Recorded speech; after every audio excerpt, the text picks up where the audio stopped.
The avoidance inconsistent approach to breakups and reconnections. Avoidants are known for their push-pull dynamics, their fear of intimacy, and their emotional unavailability. Yet one of the most fascinating and misunderstood behaviors of avoidantly attached individuals is their inconsistent approach to breakups and reconnections. Many people experience multiple rounds of reconciliation with an avoidant partner, each time ending in the same emotional distance. But what's less talked about is the fact that some people never get a second chance with an avoidant. Not because the relationship was bad or the partner was incompatible, but because these individuals activated deep psychological discomforts that made returning feel like walking back into fire. This article explores 4 types of people an avoidant will never return to, through the lens of Jung's shadow work, the defense mechanisms of avoidant attachment, and the hidden shame that drives their behavior. These are not bad partners. In fact, some are among the best a person could hope to find. But to an avoidant, they represent emotional truths too. Threatening to confront. The person with healthy boundaries who calls them out. Ironically, the most emotionally balanced partners are often the ones who avoidants find most threatening. Why? Because they don't beg, they don't chase, and they don't tolerate poor behavior. Their silence is not passive, it's principled.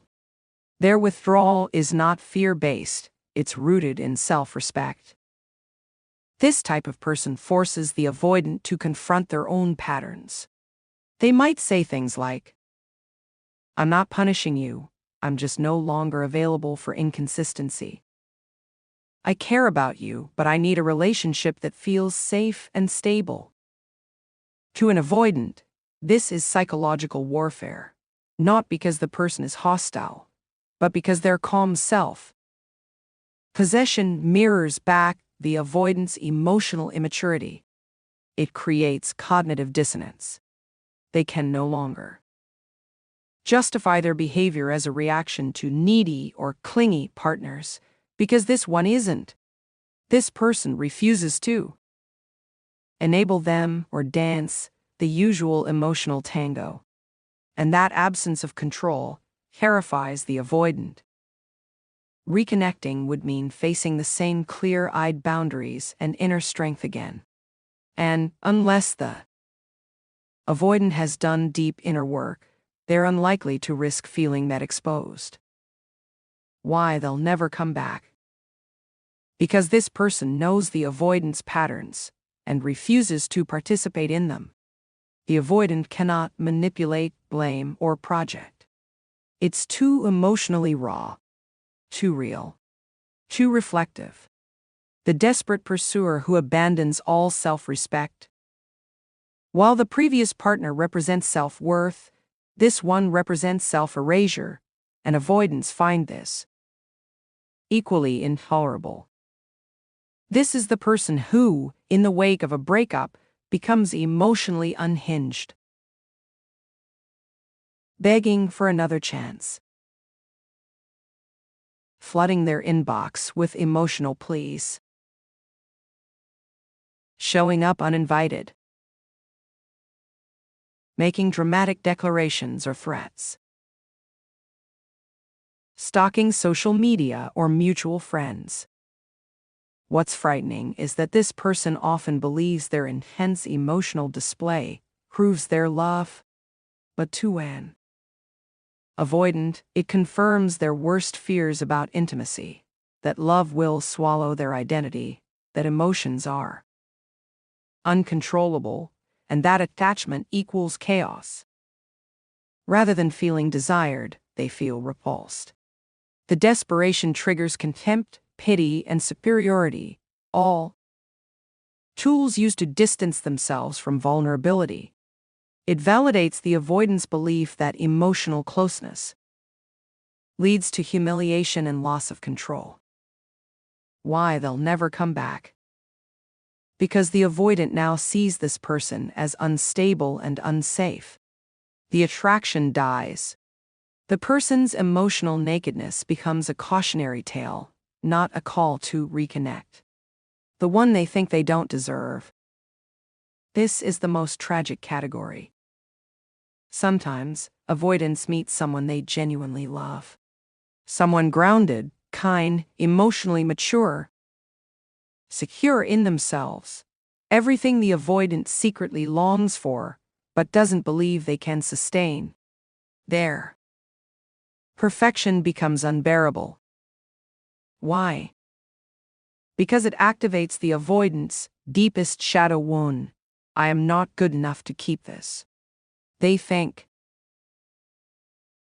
She'll leave when she sees the real me. He deserves someone better. I'm broken. I'll only disappoint them. This triggers self-sabotage. They create distance. They push the partner away to preempt the pain of being left. When the partner responds with grace and understanding, it only intensifies the discomfort. The avoidant feels exposed, seen, loved in a way they never believed was possible, and can't tolerate. After the breakup, they grieve deeply. But returning would mean facing the same emotional intimacy again. And they fear they'll fail. Why they'll never come back. Because reconnecting would demand a level of self-worth and vulnerability they don't yet possess. Staying away becomes a twisted form of love. You deserve better than me. The one who became hostile during the breakup. Avoidance may end relationships coldly, through emotional shutdown, ghosting, or abrupt withdrawal. This can provoke powerful emotional responses. But for avoidance, any loss of emotional control, especially rage, threats, or aggression, crosses a psychological line. This type of person might yell, scream, or throw things, threaten to ruin them, try to expose secrets or sabotage their reputation,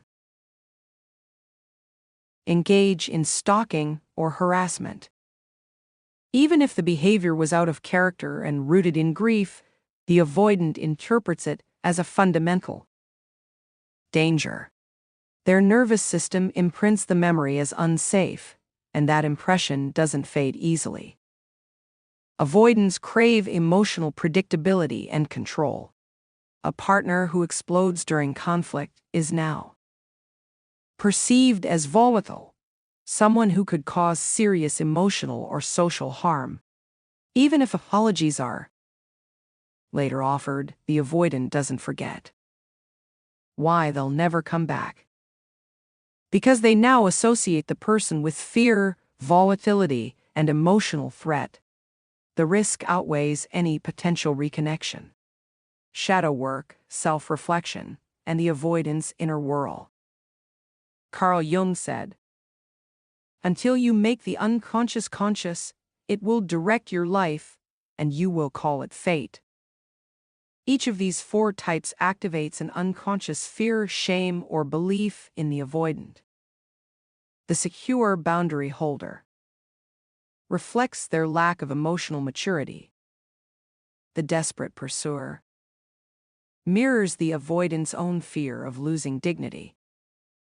The ideal partner shines too bright a light on their feelings of unworthiness. The hostile reactor confirms their worst belief that emotions lead to danger. This is why no matter how much love, history, or potential existed, these people rarely, if ever, get a second chance. Avoidants don't just avoid people.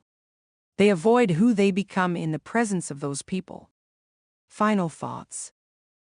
If you've loved an avoidant and never heard from them again, even when the relationship felt meaningful, this might be why.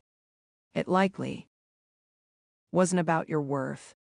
It was about how your presence confronted or exposed something they couldn't face in themselves. Healing from this kind of loss requires reclaiming your narrative. You were not too much. You were the mirror, and the truth you reflected was simply too powerful for them to hold.